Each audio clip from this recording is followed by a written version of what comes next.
The one where you're weaving in the tube at off the wall and at back door.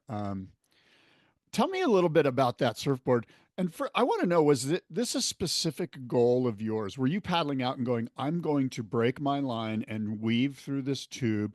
Or was it sort of a combination of that's what's in my mind's eye, what I want to do, but and also the board, the rails and the rocker that Murphy made me are allowing me to do this.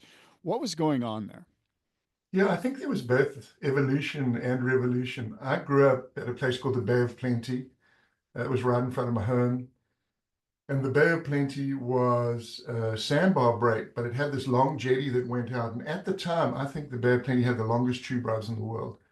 I mean, when the bay was good on like a 6 to 8 foot swell on like a low tide, you could get a 15-second barrel ride. And that's with no exaggeration. So the boards that Spider was making me, and I started working with Spider in 1972, were really tuned to that wave. How could you make it out of those long exploding barrels?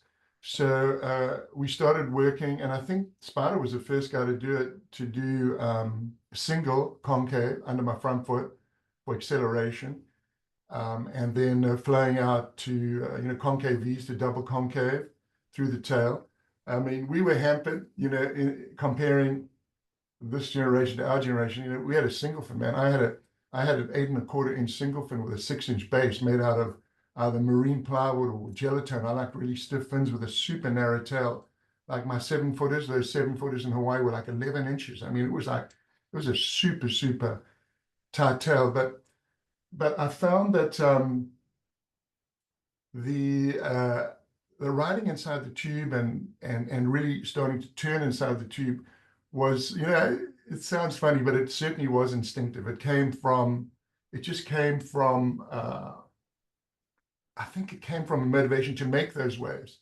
And then I took that same technique to Hawaii, but I wasn't quite aware of what I was doing until that winter of 75, when Bill Delaney, who made the iconic film Freeride, and Dan Merkel was a water photographer, showed me some of the rough cuts.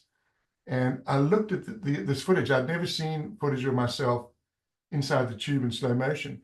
And I could see that